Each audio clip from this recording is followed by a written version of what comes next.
Welcome to apptivo Connect, a no-code platform that integrates the apps you use and automates your workflows. In this video we will integrate Google Sheets with apptivo to automate workflows between the two apps. We will choose a trigger from Google Sheets and then an action from apptivo.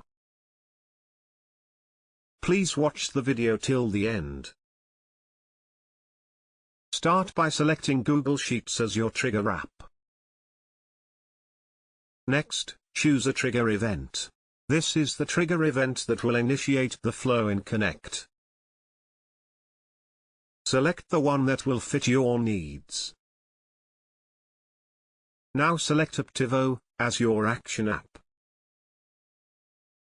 Next, choose an action event.